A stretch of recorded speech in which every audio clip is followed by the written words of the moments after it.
What are your thoughts about AI in the classroom? We have to embrace it. We can't throw out the whole idea of it just because we're afraid kids might misuse it. They will figure out how to misuse anything if given the opportunity, because that's human survival. I think a lot of times we waste so much time worried about what allegedly everyone's doing all around the country, all around the world, when the things that are going to change the world for your child and your family are happening in your local school. They do have to struggle and let them be frustrated. Being frustrated is when our brain makes pathways. That's the reality of learning. What do great teachers do? Great teachers always invest in students. We're not raising kids, we're raising adults. So each path that we take has to help move them forward in a way that's appropriate, that allows them to still have joy of childhood. Awesome. Missy, this is what a treat to be able to sit with the Teacher of the Year for the United States of America. Like, what an honor and what a treat to be able to have this conversation with you. Well, thank you, Michael. I'm thrilled to be here in your beautiful studio, be taking part of this conversation with you. Did you ever think as a kid that you would be honored in this way? I didn't even think it as an adult. I can honestly say that being the National Teacher of the Year was never on my radar at any time. My school did not even participate in the Tennessee Teacher of the Year program, so there was really no pathway for it. Honestly, I wasn't even aware there was a National Teacher of the Year program until I became the Tennessee Teacher of the Year. Yeah. Oh, well, actually, that's interesting, because that's actually very similar to me. So my family didn't come. I don't come from an academic family. They didn't go to college.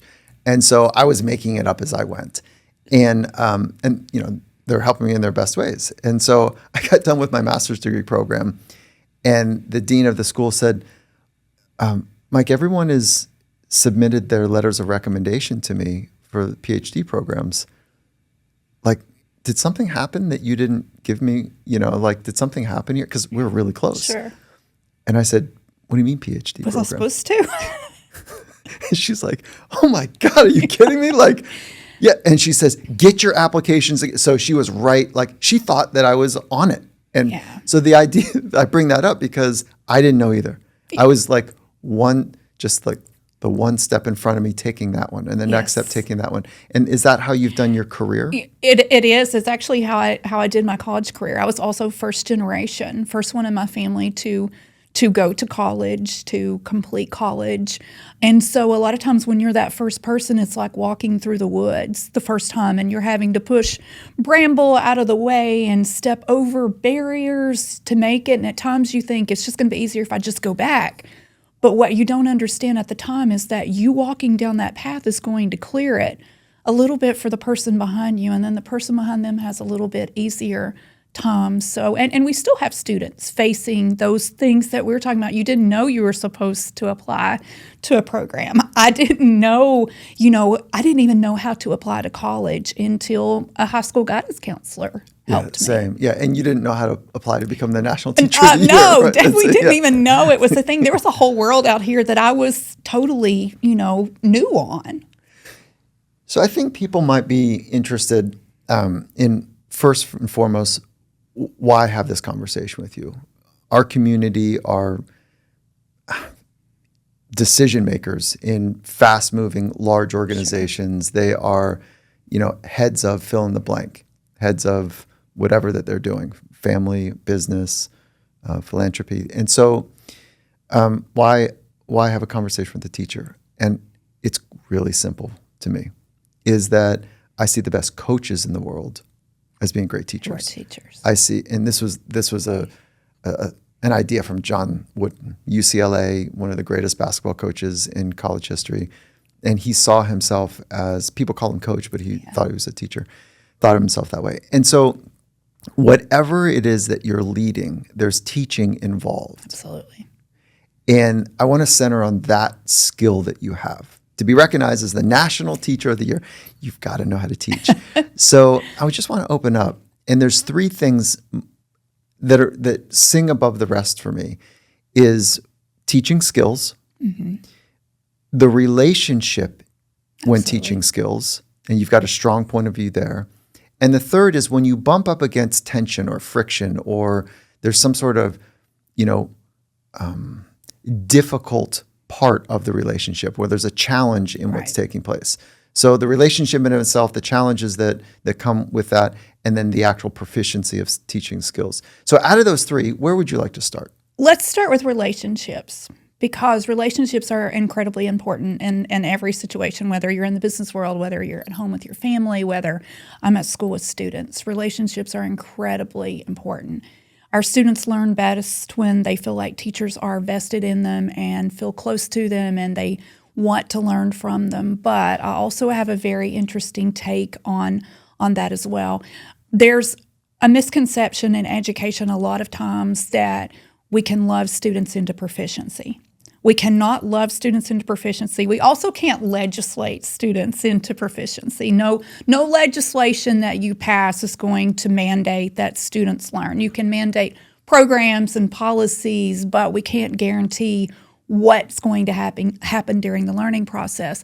But we cannot go around with the mindset that all I have to do is love my students and they'll be fine. That love's a very, very important part of it.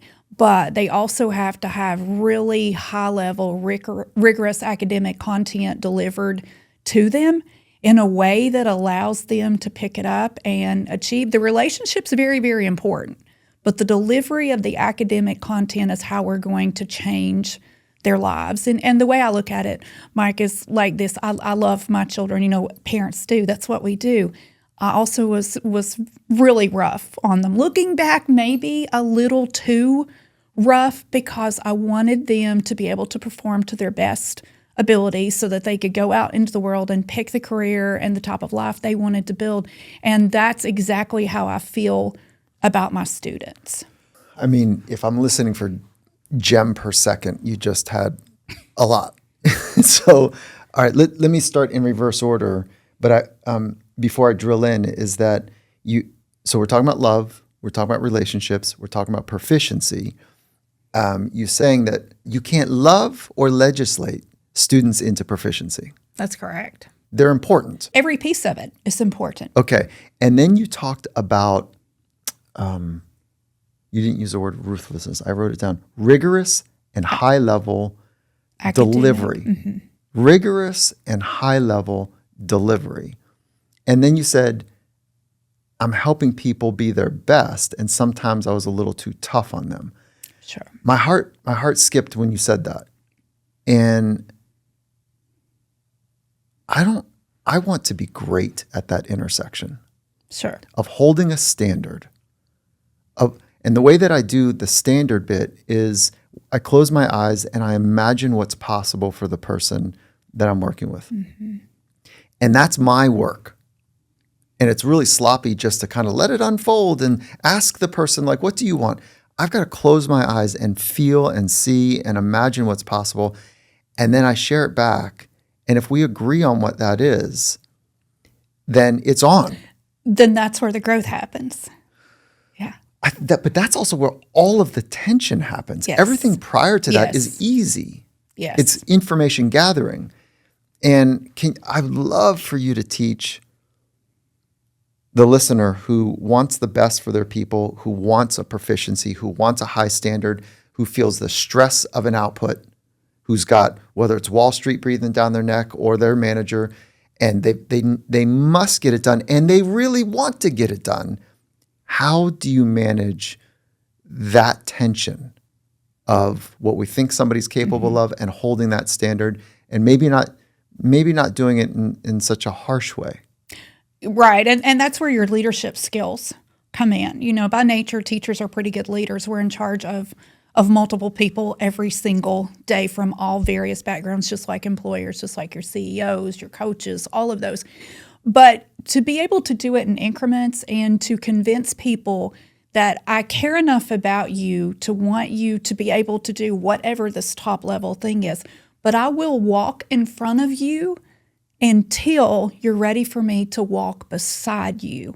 And so a lot of times that when you're teaching, when you're coaching, you're doing things one small thing at a time. A lot of times we have hesitant learners. I'm sure there are a lot of hesitant employees who aren't sure, this is necessarily the plan that I think that this entity needs to be following. So leadership is so important. That relationship is important. But when you're the leader, you have to understand you are the leader, and it is your responsibility to bring the other people along with you. Your goal is not to stay the leader. Your goal is to also create leaders, because every organization is only as strong as the weakest leader that you have on your team. So you should want everyone, every kid in my classroom, I want to be a leader. You're not always going to have the kids who are, the top academians, but you might have the kid who pitches in when he knows how to tie shoes that others don't. And trust me, when you're getting ready to go somewhere in a hurry, that's a big skill. There's the tension I'm talking about. Yes, that's it's funny, it. we're a super high level, and then all of a sudden you dropped right into let me make it practical. We're talking about tying shoes sometimes. Yes, to get out the door. Yeah, it's funny how, not funny, it was meaningful to us. One of my son's teachers said that's the moment. When those moments happen, Sure. that breathe, and that's the teaching moment. So in that tension is where the teaching can happen. And then she did something really brilliant for my wife and I. She said, look, be late to school. It's okay. It's okay. It's fine. Like the scar tissue that comes with hurry up, get your shoes. We're doing this again. Oh Yes. my, that scar tissue. So Yes. yeah, we were kind of late here and there, and Yes. it really was a nice gift. Sure. Okay. That doesn't happen in sport. Sure. And it doesn't happen in big. Just wait to call that timeout Yeah, after the right. 30-point run. Yeah. So, a matter of fact, at the Seattle Seahawks, there's only 3 rules in the organization, and rule number 1 was be early. Oh, okay. Yeah, not be on time. Yeah. Be early. Yeah. Have your life organized in such a way That you're always early. where your priorities are set, that you are early as a demonstration that you're part of something. I personally adhere to that philosophy, so I like that. Yeah, you were idea. here early. I You were here- love, yes, Yeah. absolutely. And so, Absolutely. what are your core priorities when you think about those? My core priorities for my profession, Yes. to make sure that kids are as prepared as they can be to go on and achieve what they need to at the next level, because our education system is built on a continuum of skills. If you get behind in the beginning, you're going to be behind. If you do not get caught up, there comes a time when you're not going to be caught up. So my whole goal is to make sure that I push my students as far as I can during the time that I have them, so that they're able to keep climbing up that continuum and then eventually go out into the world and create a really good future for themselves, regardless of where they came from, what was expected of them, because we have to all have a really high level belief when we're working with children, with adults, with any organization, that everyone within your organization can achieve, everyone can do, and everyone has a part. Are in those that. 3 something that are clear for you? Those are very clear for me. Do, achieve, and be part. Yes. So how does doing and achieving differentiate? What is the differentiation between those 2 for you? Doing means that you're learning how to do it, but you don't have that confidence. You don't have that mastery. You don't feel like you can do it most of the time. For me, the achieving is knowing that you can do it most of the time. It doesn't mean you're going to do it every time, because the situations and everything change. The tasks change. You may not have had enough sleep the night before. You might not be feeling well. You might have been late for school because your dad couldn't find his car keys. But achieving means that most of the time, you're able to, number one, either do whatever task you need to be doing, or when you get frustrated, you don't shut down. You can think yourself through it, approach it from a different lens, and still manage to get to a resolution. And Wait, pause there. Is that, sorry to interrupt. No. Is that, are you talking to your teacher, or are you talking for the kid? For everyone. For everyone. For everyone. And how do you teach that skill? I love what you just said so much, because you can have all of the requisite skills, but at the moment that there's heat in the environment, internally, externally, Sure. there's pressure, stress, whatever, Sure. there's a constriction where we choke off access to be able to do those skills fluently. And so the wider we can keep the aperture, the better off we're able to access our skills. How do you teach that skill of working well with stress? I think there's a level of confidence that comes when you know you can do something.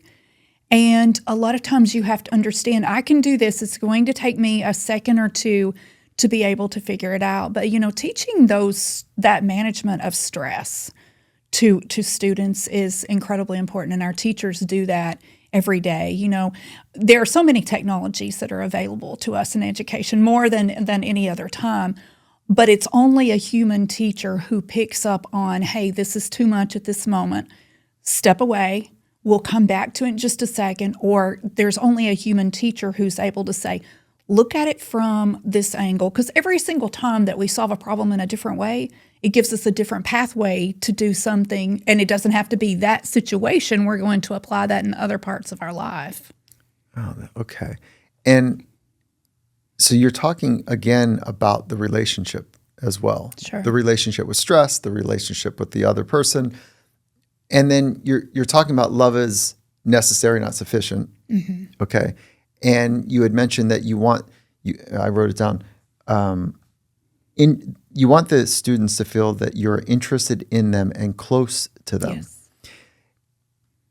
So help me understand the process that you take to do that, the process you take to hold the tension for something better, and the process that you take when it's like really difficult and the doing and achieving are not even close to happening. They come much later. Yeah. So one of the things that I think teachers do, a really good job at is being honest with students. I feel like we don't ever say. I could stay on this part of the conversation for a long time. Yep. It's really wrong to say to a kid, to an adult who has no idea how to do something, this is going to be easy. Because the first time it is not going to be easy. So in my classroom, I'm sort of the opposite. A lot of times I will be brutally honest. This is going to be hard. We will break it up and do it together. But I always assure them this way, especially even in the middle of that, whether you're doing long division and the kid has absolutely no idea, to say to the child, today is the hardest it will ever be. And I've found that for whatever reason, is a real confidence soother. And then the next day, we make a bigger deal. Hey, this was lots better today. Yesterday was harder, but it will never be as hard as it was yesterday. Again, that first time's always going to be hard. So you kind of build up that confidence in little steps, and that every single part that they're able to feel confident in, then they're able to go on and achieve more, to go further, and to feel better about doing it, so that when it does become stressful, whether it's a test, whether they're trying to do it in a game that they want to perform well in for their team as part of the classroom activity, that they feel more confident in it. Yeah, so you describe confidence without giving a definition, that it's what you say to yourself. Sure. And how do you say to yourself? So what you're doing as a teacher is giving them a way to think about their engagement. Sure. So that they can say to themselves, this is really hard and I can do hard things. Yes. Okay. And is that how you demonstrate closeness to them, is by helping them realize or understand that you understand their experience? Yes, and even to share your own experience, I think is powerful. I was not a strong math student at all. It was really difficult for me. I was, one of those kids that could read and write everything. Math was more difficult. And so a lot of times I will actually be very honest and say, listen, I had a really hard time with math. I remember doing this, but this made it easier, and now I know how to do it. Because I think a lot of times when you're the top of anything, whether you're the teacher, that is the top of that classroom structure, or you're the top person in sports, it makes it look like you didn't really have to work for it. You just appeared and there you were and you had all these skills, and that's not the way that improving at anything works. All of us, even if you have the ability, you have to work at being able to achieve. So, do you have a model that you use for mastery or for achievement that comes to the surface for you? In education, there are models for everything. We have rubrics for absolutely, everything. And so you can be driven by the data, and teachers are. We have to be. It's the nature of our job. The best data, though, that we can use is the child in front of you, seeing how that student is handling that lesson, handling what he or she needs to be doing, and then to build and pull from there. And what are you looking at when you're watching and observing closely? A lot of times frustration levels. Oh, so you're coaching or teaching to Yes. frustration. Yes. Very cool. And sometimes teaching through Yeah. frustration. That's so at the moment when you see, oh, give me an example of a interaction where somebody's frustrated. So whenever I was in the general classroom, I taught first and second grades for 30 years. One of the hardest skills to teach to first and second graders is technically called subtraction with regrouping. That's like where you have 46 minus 19, and you can't come over there and do 6 minus 9. That's impossible. It's also not beneficial to draw out 46 of something and mark out 19. Kids will do that, and that's a strategy, and it will get it finished, but there's a more efficient way. That's a very difficult skill for first and second graders. And so when we first started it, we would do all these things with blocks and cubes to kind of developmentally get it in their head. But you still have those students that just weren't ready for that. But they have to be ready for that because it's a skill they have to progress on to other skills. And so you would walk through, and a lot of times I would say, do the first 3, and then I'll check the first 3 and tell you if you can keep going or if we need to look at it again. And you can just see the frustration. You can see the frustration even when you have the manipulatives out and you have the blocks out, if a kid is frustrated or not. And if you let them get to the point where they are completely frustrated, you've lost them. Not only have you lost them for that day, you may have lost them in a much broader sense. So you've got to work through that frustration. And that applies with your kids, at home as well. I was a parent. The kids that I sent to school are not the same kids that came home to my house. Yours are probably the same. The teacher says they're wonderful and they don't ever act like that, and then they have a full-on breakdown at your house. I had those kids too. I didn't have everybody else's kids like that, thankfully, but my own kids were that way. And that was hard for me as a parent. That was very difficult for me. So before we move to parenting, let's stay with like the crosswalk to leadership. Is that do you think that structure also holds true for adults, which Yes. is the leader gives them a handful of things to see if they can do it and then comes back around quickly to see if they can move on to the next thing? Yes, I do. I was really, really fortunate to have a principal, the same principal for around 20 years. And he was marvelous. He wanted to pull leadership skills out of everyone because he understood that was what was going to make our school system strong. He was always close, but he gave you enough space to figure out if you could do it. But then he swooped in at the right time and offered the reassurance that you needed to be able to do whatever it was he was asking you to do. For example? For example, as a young teacher, I was actually asked to help write the school system plan for the state. I'd taught 2 years. I was not very familiar with the lingo, embarrassingly enough so that a friend and I, who had taught about the same amount of time, were working on this. And he was, kind of revolutionary. A lot of the older people are like, why are you asking them?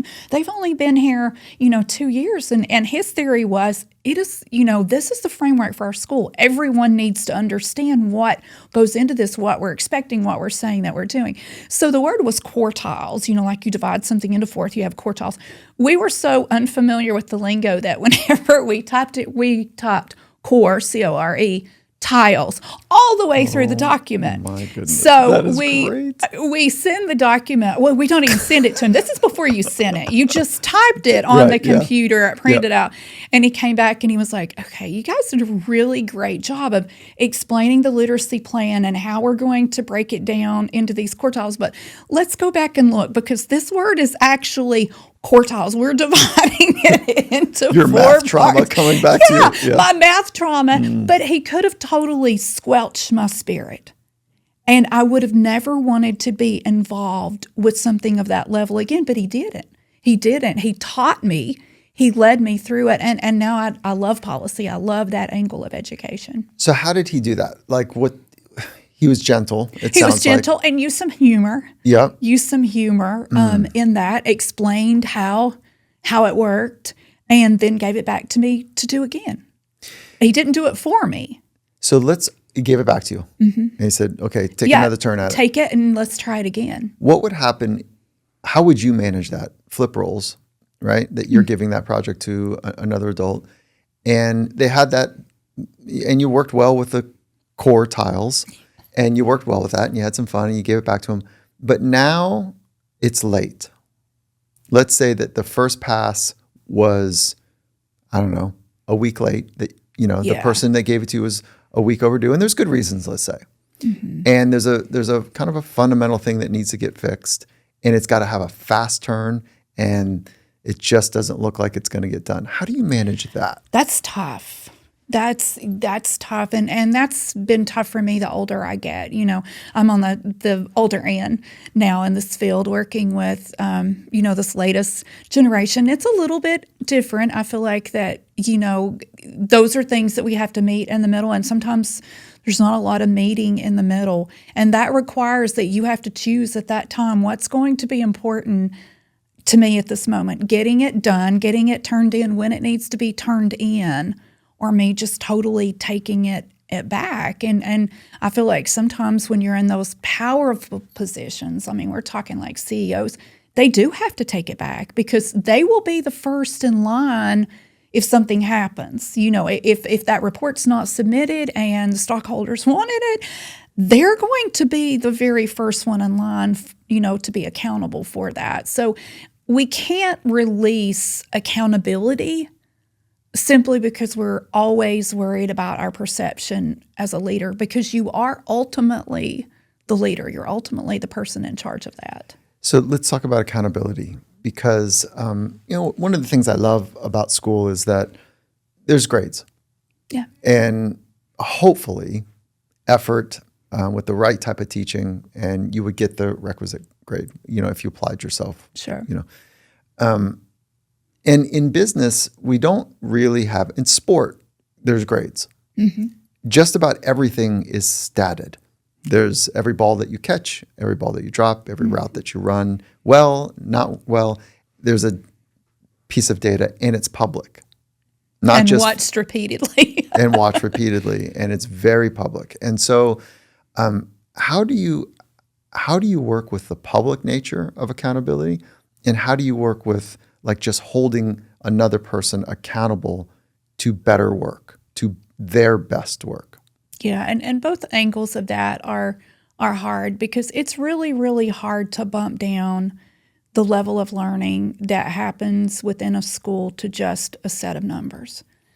Our students don't come to us all the same. I'm in a public school, a pre-K through 8 public school. Our students don't all come in prepared the same way. So we have some top achievers, and then we have some who come to us developmentally delayed through no fault of their own. They just haven't had the stimulating environment that they needed before they came to us. And so to bump that down to one number or one metric that's published in your newspaper and on the radio, all over social media, is unfair. But the day-to-day accountability of students is probably the most important, because not only are we teaching skills, we're teaching kids how to navigate life. Do you just quit when something is hard? Do you keep going because you know that's what you're supposed to do? It's developing a work ethic in them so that they can go forth and do important things. So let's open that up about work ethic. Mm-hmm. How do you go about fostering the ethic, the value of work? And that one's hard. You have some students who come in and they already are incredibly driven, whether they're driven by wanting to please parents, or they just have this innate drive with absolutely no explainer in their background that would justify why this student has this drive. And then you have those that just literally, it feels like they don't want to do anything. The most frustrating situation is when you have those students and really no one within their home is frustrated about that situation. Because sometimes you have it and parents are really top achievers, want the kid to do really well, and the kid's like, just kind of laid back. But you have to find a way to motivate those students. And a lot of times that comes by giving them opportunities to shine in things so that they feel better about themselves, because the more you feel better about yourself, the higher your self-esteem is, you're going to want to do more. And that's a very tricky balance. If I'm doing an activity that's hard, a lot of times I'll have a kid get frustrated and say, I just don't want to do this. and they completely give up. I mean, they're just not motivated at all. But you pull them in bit by bit. Okay, just take that first step for me. Oh, good, you did that. Do you think you can add another one to it? I'm thinking of an activity that I did a few years ago where we were making 3D models, and we had marshmallows, which I know you like to talk about. You had marshmallows and toothpicks, and it was a model of a cube.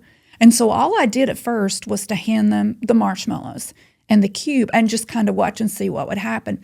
And it was really kind of amazing to watch that, because some of my most academic students struggled with that because it was a fine motor task. And getting those toothpicks to stick in there and form that base at the bottom, they wanted to start at the top and build from the top down. And it's just like life. You start at the bottom and you build up.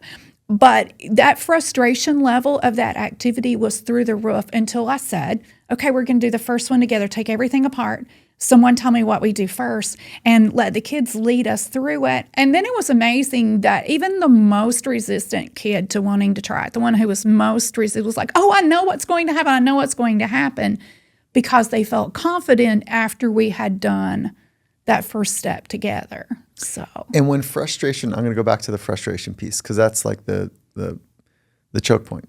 Sure. And when that frustration is happening, what do you do? I get to ask the best teacher in the country. I am not the best teacher in the country. I get to advocate for all 3.5 million of our wonderful teachers out there. Trust me, I have those days when I'm sure people would be like, what were they? What? Yeah. Were they thinking? Right. There are people in my building that are probably still thinking that. But what? Oh, I'm coming back to that. Oh, okay. Oh, yeah. So sometimes the best thing is that you walk away. If you become a crutch, if you have that kid who is constantly looking at you for reassurance, I mean, we're talking all day, every day. I can't do anything by myself unless she is close. I need to feel her magnetic personality next to me. Sometimes during those frustration times, you need to walk away. Let them take a moment and figure it out, because if I always lead them through the steps, I'm not going to be there when they're 30. And so I will say that even when you're 30, I'm not going to come to your house and show you how to zip this coat.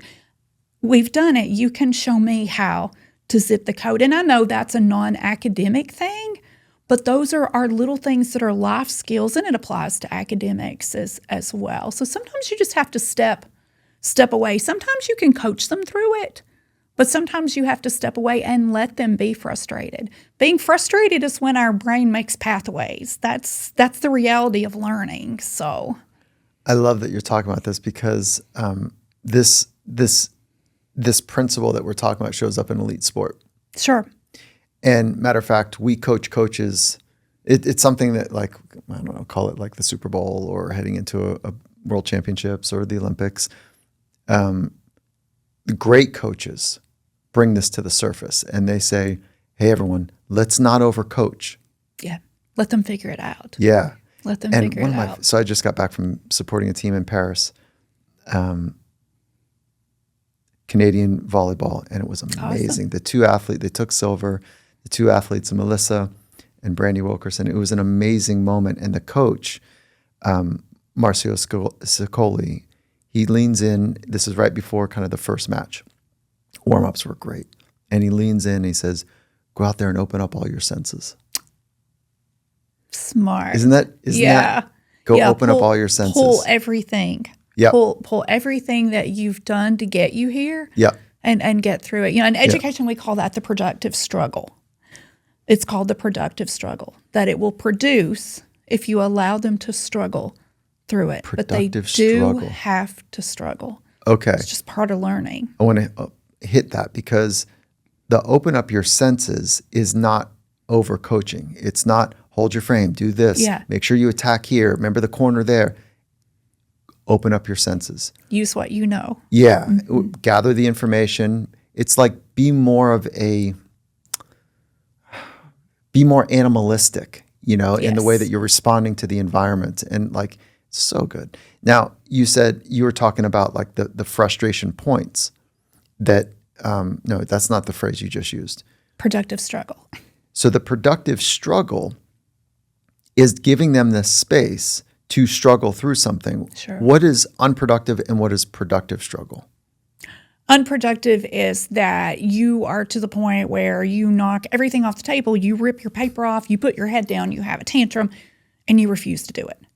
That's unproductive. Okay, got it. Check. Good teachers can head that off. Good teachers can head that off. We can see that that's happening. How would a national, the best teacher, we'll say it again. Not the best, just the representative for the How would you do? teachers. Yeah, I'm having fun. How would you do that? How would you hedge that?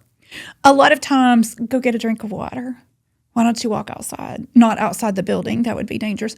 Walk outside our classroom to the end of the hallway. Get a drink, take a break, come back.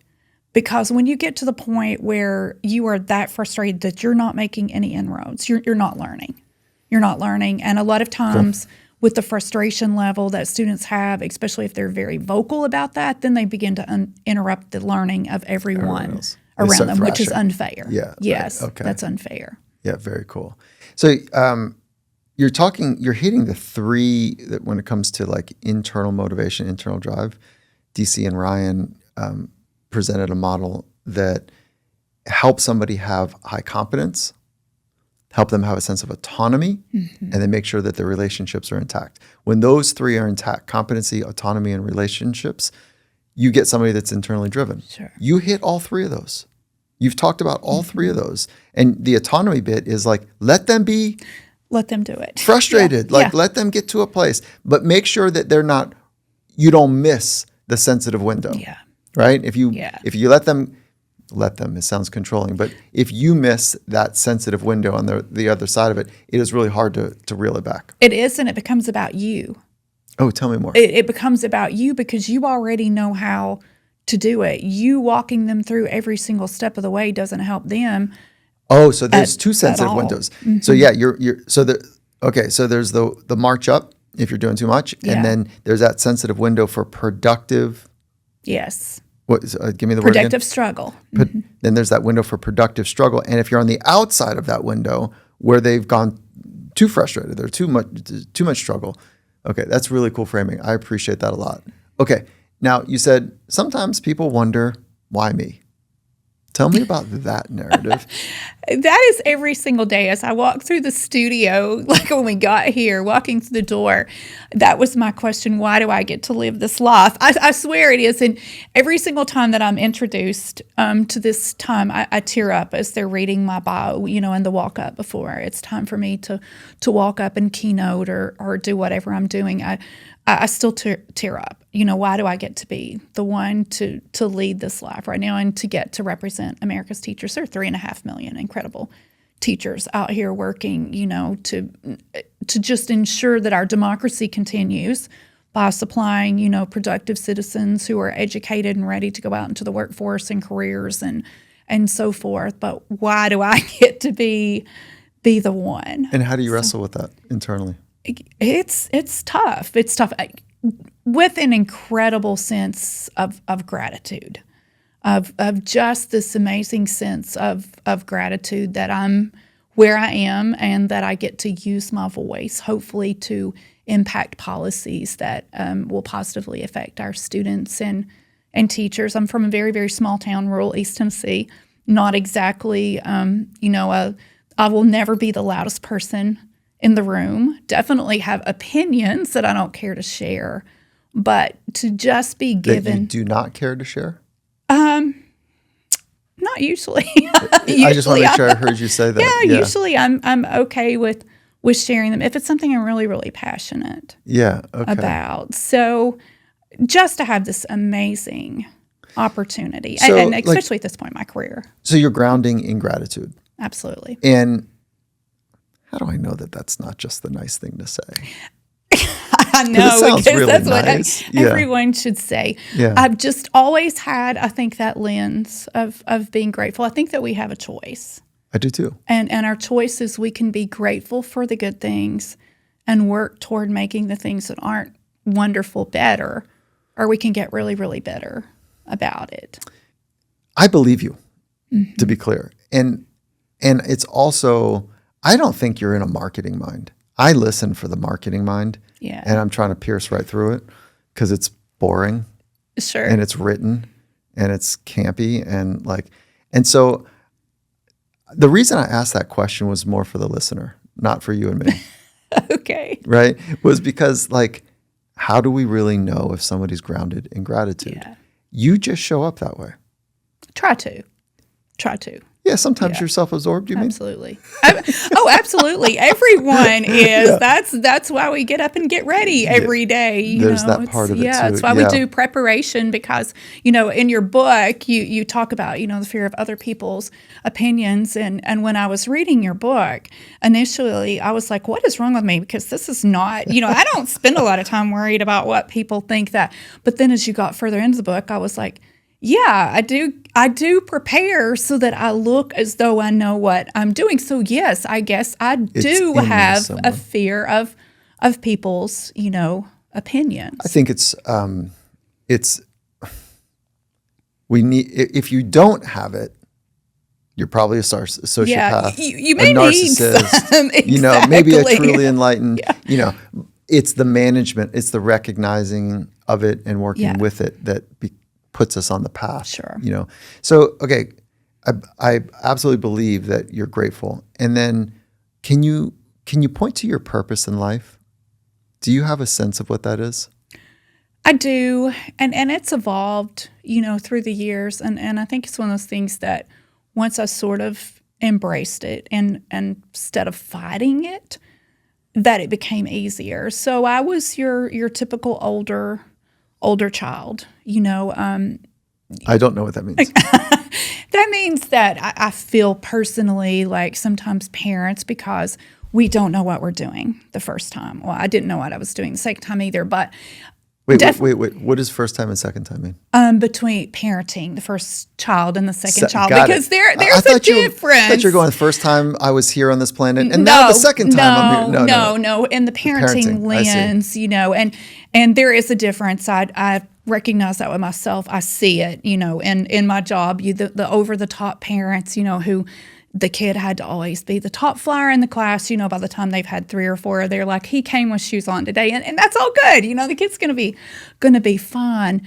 But I felt as though I needed to take care of everyone, and for a long time I fought that, and still do fight it. I feel like I require a lot of my students. Are your parents still alive? No. Lost my dad to acute myeloid leukemia in 2019, and my mom died.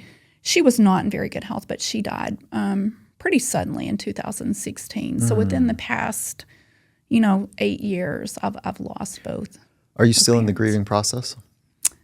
Probably always will be, in different ways. It does take different forms. Sure. Yeah. Sure. How intense is it for you, the grieving process now? I'm to the point now, particularly with my dad, where when I think about him, I smile. Okay. And I think about the good things. And that's what I try to tell students. I go through a lot of students who lose grandparents. That's very, very common. Unfortunately, I live in a part of Appalachia that struggles with drug addiction. So occasionally we have within my school students who lose parents. That's hard. And when we have those kids, if I'm honored to be part of that conversation with that kid that trusts me to say, it's a rough day, I miss my mom or dad, I always try to say there will come a time when you think about your mom and you'll smile. Yeah. That will be your first reaction. And I feel like we turn a corner when we get to that grief. It's very difficult to watch kids go through a very adult it's tricky process. It's really tricky. The reason I was asking is because you're pointing to like a pattern of codependency. Sure. And that's kind of the other side that you probably work through. Mm-hmm. And the reason I'm just picking up on that is because and the reason I asked about your parents was there addiction? Was there some kind of heavy thing in the family that led you to want to take care of everyone? There was no addiction, and I was very well loved. We had good parents who were not happy in their relationship with each other. Well, there's the drama. Yeah, there was no domestic violence. Yeah, but there was loudness. There was screaming, there were breaking things, there were hitting doors. And so at a really young age, I figured out, get my little sister, kind of take her and shield her. And I think for me, that was how the whole taking care of everyone kind of evolved. And a lot of times I overstep bounds trying to fix things for people and do things for people, but it is out of an attitude of wanting to take care of them. And well, that was born out of probably a survival tactic. it was a survival. Right, thing. which is like, look, it's really loud and messy around here. Yeah. It's explosive. And if I'm explosive and emotionally volatile, that's going to be bad because then the heat's coming my way. So let me be the star, let me be the angel, let me be the high performer, let me be the one that protects, let me take care. And so I'm so glad that we're talking about this, because if we don't understand where we come from and why we've built this psychological framework that we're operating from, we don't get to evolve or open the aperture to allow our true self to arise. Yes. Right? And yes. like, I have a fundamental belief that the person inside of me that I know I'm capable of being is really peaceful, is really present, is really kind. And when I'm pushing hard, I'm agitated and and where's that come from? Why am I working so hard? Yes. It's because of my unique family structure. Yes. And so I just thank you for like bringing that forward. So I'm not sure that we're at a place in our society where people are talking about how they became excellent. And I'm pointing to you. Because that's hard. That's hard to accept that others think of you that way when you don't always feel that yourself. Yeah, meaning that you're the best teacher in the country. I know. Okay, so and you're saying, look, I had some stuff early on. Sure. And it worked well, but if it kept going, I'd probably be whacked out, like always taking care of other people. Yeah, and I struggle with that because a lot of times I feel like I push this desire onto my students to also be the one who takes care of everyone, because it's what I know. And so it's what I have really high expectations for them, and I probably have lowered expectations for adults, if that makes sense, because I don't understand that, but that is something that I struggle with. If we work together, I would be way more inclined to hopping in and taking a task off of you than I would one of my students, because I feel like my students have to learn it in order to be autonomous and be able to do the things they need to know how to do. I don't know if that is just my taking care of them, or if it is that frustration that you mentioned where I'm just like, forget it, I'll just do it. It's so much easier if I just do it. Because I am the best teacher. Yeah. No, I am not the best teacher. I promise you. There are people sitting in Rogersville, Tennessee, are going, oh, she's telling the truth. She is not the best teacher. Let me tell you. That's really fun. Yeah. Yeah.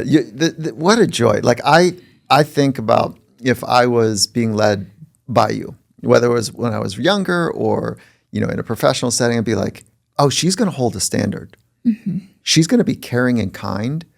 And I think there's a survival mechanism, like a life vest there for me. But man, like, it's not always there. I better learn how to paddle and swim. Sure. Like, I feel like you've got this kind of, it's not magic, the right tension between care and autonomy and like really getting things done. I love this part of our conversation. That's what you're holding for me, is the caring and then the struggle, and allowing those two to be present. And I know you value excellence. Can you open up that concept just a little bit? What excellence means to you, what a great day is related to excellence. And let's just talk about as adults for a minute, as a parent, parents and adults for a minute. Yeah. Not for what you're trying to cultivate for your kids. I think for me, excellence means that you're able to do things at a high level and you know that you are able to. And so most of the time you do. Doesn't mean that you're always perfect. Doesn't mean that you're the perfect parent. Doesn't mean that you're the perfect community member, but you do have those capabilities. But it's rooted in your desire to help others and to make things better. And I say this as someone, with the background we talked about. We have to be really careful in society now that we don't overcompensate and take away the things that made us stronger leaders because we're trying to make things easier. And that was a real struggle with me as a parent. I wanted to give them everything, make sure that they had opportunities and so forth. But then I look, I had to become sort of independent as a young child. I don't want to take that away from them, and that's hard. That's the hardest for me. The hardest part of parenting is that. What does winning the day mean to you? Oh, winning the day means that you made it through the day. It was a good day. It didn't have to be like a top flyer day where everyone got everything. It could be that things are hard the next day and you know it, but you feel like that you got finished what you needed to get finished, and there's another day, another time to try. What do great teachers do? Great teachers always invest in students. We see that we're not raising kids, we're raising adults. So each path that we take has to help move them forward to that in a way that's appropriate, that allows them to still have joy and to have the joy of childhood, because there's so much joy in childhood. There should always be joy in childhood. What do you wish parents would do just a little bit better? In the digital age, really listening to your kids, having conversations with your kids. I'm so thankful that cell phones and digital media were not around when I had kids. That concerns me. A lot of times I see in the car pickup line a car pull up, the kid gets in, no one says, "How was your day?" Mom or dad's on the phone. They're engrossed in their own things. And it's not that they're not caring parents. It's just that we have all of this technology available, but the best investment that you can make for your kid's education and also your kid's social emotional health is to talk to him or her, to hear their fears, to give them that background knowledge, that wisdom that you have that they don't have at 10, 11, 12 years old. What's a great way to get into that conversation in a car? Windshield time, I love it. Yeah. I always loved when my kids were in the car, they were a captive audience. Mm-hmm. They can't go anywhere. A lot of times when you ask open-ended things like, "How was your day?" they're going to be like, fine. Every day, everybody's day is fine. What was something that was frustrating today? What did you, little things. What did you eat for lunch? What do you have coming on this week that's maybe worrying you a little bit? Asking more specific questions. How much do you elicit responses versus teach? Like actually teach, like, "Hey, listen, that happened. Do you know why that happened?" "No, Mom, I don't." "Well, can I offer you a thought here?" "Sure." Okay. But my son's 16, right? I kind of figured you had teenagers. Yeah, this is 16. So how much do you teach in the car ride home? Yeah. And how much do you ask questions? And asking questions is a form of teaching, but sure. I'm talking about like explicitly. I think teaching. It's a good balance, but I think a lot of times, and I'm so thankful to hear you that you pick up on this, your 16-year-old still needs teaching. Oh, yeah. I think a lot of times we think, they get to this certain age, they're fine. It's actually more dangerous now. I did more teaching Yeah. between 16 up to college than any other time with my own kids, because, that whole frontal cortex thing is the truth. That's right. Because I was really lucky, had super mature, probably because I expected so much of them, but had super mature kids until a certain point when I did not. And I was like, what is wrong with you? But I had to do a lot of teaching during that time just about this is how life works. And, sometimes those are conversations like, if you're with people and they're throwing rocks out of cars, you will also go to jail, because those are things that they don't automatically know. There's a lot of teaching. I know, Mom. But I know. they I'm don't not doing know. that. But they really, I'll tell you, this is just yesterday, is that the car ride home from sport is probably one of the trickiest moments in the kids' day. They're switched on, they're activated. Maybe they had a great practice, maybe it was tough. And I always ask, "How's practice?" And then if there's something there, we talk. And if there's not something there, we talk. So last night, he wanted to talk a little bit about it. And I just ask a lot of questions. I don't do a lot of teaching. And then when there's life stuff, I'll get into teaching. And my wife was with we go together. It's date night for us. Oh, so practice absolutely. for I him get it. is from 7 to 9. I remember those a little date night. days. Yeah. Yes. And so she's in the car and she goes, so you've got your something like a, what do you do when you go like away from school for a day? What's that called? Not a retreat. What is it? A sabbatical? Not a sabbatical. No. A You just day go away off. for a day. What's that? It You get starts a with an day R? off. Well, if you're a teacher, you have to like leave 3 pages of notes for No, what no. everyone's going to do so you can be off a day. So I'm not. No, no, it's not an in-service day. It's the kid goes away. I'm looking at my screen. The kid field trip. A field trip. Oh, yeah, a field trip. Oh, let me pick up. Sorry about that. That's good. And so my wife says, you've got your field trip tomorrow. And he says, yep. And then she says, so what are you bringing? And he said, nothing. Oh, no. And my wife says, what do you mean? And he goes, no, I don't have to bring anything. And she goes, nothing, no book, You don't need no food? backpack, like nothing, no food, right? And he goes, no. And now he's starting to get a little frustrated. And he says, the assignment is we're taking pictures. So I need to take my phone. And then my wife says, okay, what about if your battery goes dead quickly on your phone? You want to build a backup battery? Because if your phone's not working, it's a failed assignment. Yeah. And he goes, no, Mom, I got it. And so he's a little short and frustrated. And she goes, look, you just got back from this thing. You left your computer in the hotel. And so she just like had these 3 things. And I look at my son and all of his body language turns to the window and he's looking out the window. He's so frustrated. And he didn't want to hear it. But she had a point. Oh my God, it was She had a very big and point. at first I was like, whoa, really piling on here. And then she's like, no, I'm making a point that plan ahead. Yeah. And then I love that she did this. She says, and she calls him Buddy. And Buddy, this is your trip. So, just think about it. And, I hope you make the right choice for you. Whether it's going empty-handed and just kind of being a That renegade. is part of that stepping back that we talked about, though. Yeah. She's going to let him be responsible. Don't be the parent that drops things off.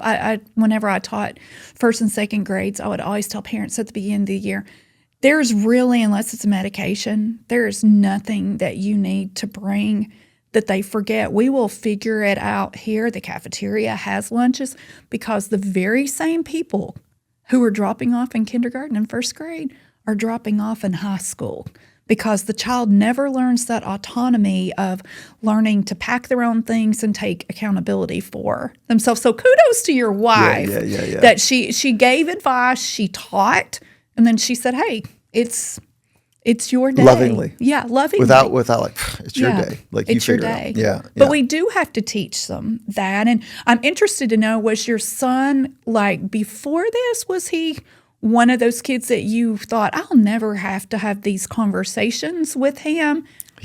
No. That's not my son is like, what's in front of him, he's really thoughtful and kind and really strong in spirit.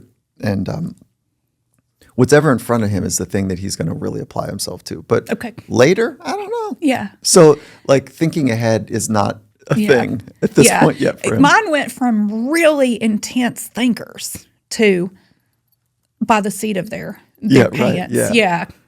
They reined it back in. They reined it back in. So let's talk about, just quickly pivot to your thoughts about AI in the classroom and what's the future state. Like if you and I are having this conversation in 5 years about the classroom, what do you think it's going to be? Any concerns, things you're excited about? Obviously, there are concerns, but it's here to stay. The technology's here to stay, and heretofore, we've never been at a point in American history where we've gotten technology and then it's just, necessarily gone away. It's here to stay. I think particularly in the lens of those people teaching high school and college, it's a little different. When does it become using it as a tool to help you use it as a scaffold to do something? You put in an outline and it gives you some help. But how do you make that your work? And for them, I think the whole issue is going to be, is this work that they actually did or had any input? And we're just in the infancy stages of using this in classrooms. It is definitely here to stay. And I'm a little older. I'm not your typical 35-year-old National Teacher of the Year. I'm on the other end of that. And a lot of times I'm resistant to those things. But the reality is we don't make progress unless we see the importance of new technology. So the California Teacher of the Year is actually a great guy named Casey Cooney, and he is like our State Teacher of the Year cohort resident AI guy. And how does he feel to losing to you? No, we don't say it that way at all.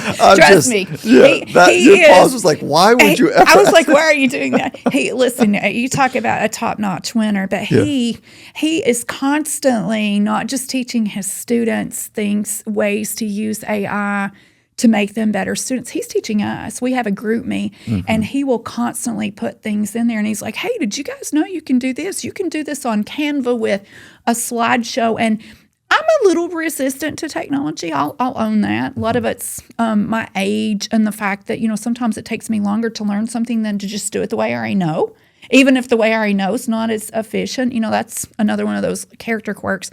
But I've implemented some of the suggestions, and it has made my life easier. And so obviously our students are going to need those same things. It's being used in the business world to write plans, to write sales reports, and so forth. So we have to embrace it. There will have to be policies, developed along the way, but we can't throw out the whole idea of it just because we're afraid kids might misuse it. Kids have misused everything. I mean, they're smart. They will figure out how to misuse anything, if given the opportunity, because that's human survival. They're not misusing it as much as they're using their resources that are available. Yeah, I want Grayson to figure it out how to use it well. Yeah, absolutely. It's my son. I want him to figure it out, because it's going to be here moving forward. Yeah, it's going to be here. Yeah, and I also want him to just use his big noggin to discern. Yes. And to develop emotional skills. And for me, that will be the part that determines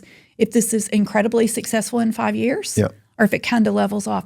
Were people able to use the background that they know, what they have up here, their own objective rationality into seeing, was this actually accurate? Is this actually sending across the message that I want to send? So you're still using intelligence quotient to do that. And if you had a magic wand, what age would you have social media enter a kid's? As late as possible. As late as possible. 18? Oh, that would be fabulous. I realize that's not likely. So I am one of those interesting women who had kids in 2 different millenniums. Okay, I had a baby in the 1990s, and I had one in the 2000s. So, which is kind of interesting. Different decades, centuries, millenniums. Yeah. The older one first got a cell phone in 6th or 7th grade, and it was to orchestrate sports pickups, like you're talking about. Practice had been, let out because it was raining in that part of town, not my part of town. Got there, he's by himself. It was a flip phone, did not have internet, used it mainly for texting other people that were on the bus with him on ball game nights. My younger one got a phone around the same age, had internet. It coincided perfectly with the timing of Instagram and those things. And if you're familiar with Jonathan Haidt and all of his work surrounding the anxious generation, which I know that you are, there's real value in what he says. Oh yeah, I think what he's done is great. Yeah, he's pointing. I think he pointed to 15 or 16. He said 13 was a joke. That's probably the worst. Oh yeah, time. Is it New Zealand, Australia? Someone will correct me here. That I think they just moved it to 16. Yeah, I think it is. Australia? I think it is. Yes. Yeah. Yes. So my son's 16. He's got Snapchat, and that's it. And so that's a little bit of a communication. And so he's asked for it, and I'm like, what do you need it for? Really? Let's wire this thing as best as we possibly can.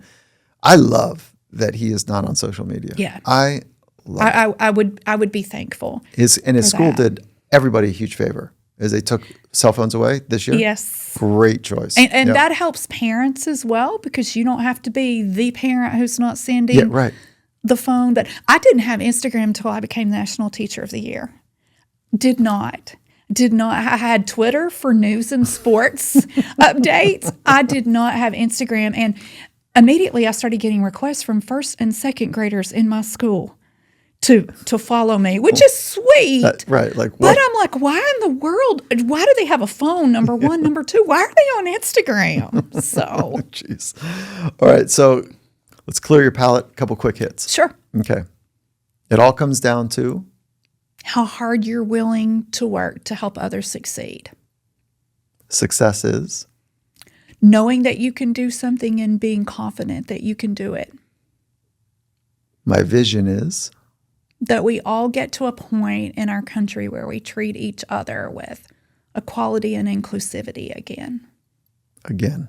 I am So grateful for this opportunity. awesome. Who tells you no? Lots of people. My husband is my steadying arm. A lot of times when I want to react out of anger, he is the one that calms me down and helps me rationally think through things. So it isn't he's telling me no, he's helping me think through the angles. Mastery is Knowing how to do something most of the time or being able to work through it to get a resolution. very cool. And if you had the chance to sit with one master, whoever that would be, and you only had one question, who would the person be and what would that one question be? Wow. That one's really, really deep because obviously, you know, my faith is a very big part of my life, but I could not narrow that down to asking Jesus Christ one question. It would be like a laundry list of questions. Come on, do it. Play along. One question to Jesus. Oh, one question to Jesus. Why do some people have a harder path than I do? Very cool question. Because that is something that I think of a lot. Why have I been very lucky to have had this life that I have when others have not had the same opportunities. So one question to Jesus would be based out of gratitude. Absolute I knew gratitude. you were telling the truth earlier. Absolute gratitude. Yeah, thank you. And the second one would be, how can I be part of helping Yeah, very cool. to make sure that people have more opportunities? Yeah, I mean, I bet you know the answer, which is You start be small. your Yeah, very best. absolutely. Open the aperture so that part of you that has been part of you since you were 3 and 13 and 23 and like that it comes forward. That part of you that has always been there, like open the aperture for that to arise. And to me, that's what really a living masterpiece is about, is getting to that Absolutely. attunement. So what a fun conversation. Thank you. I you. loved it. Thank you for having me here. Yeah, if there's something that where would you like people to go to invest more or, to find out how they can make differences? Where would you want to point people? Absolutely. I would point people to your local area. Go, if you're a parent and you're concerned about what's going on in your school, your child's school, go to your child's teacher. Be as immersed as you can in the culture of your child's school. Those are where your answers are going to come from. I think a lot of times we waste so much time worried about what allegedly everyone's doing all around the country, all around the world, when the things that are going to change the world for your child and your family are happening in your local school. What a great conversation. Thank you so much. Thank you very much. It's lots of fun. Come on.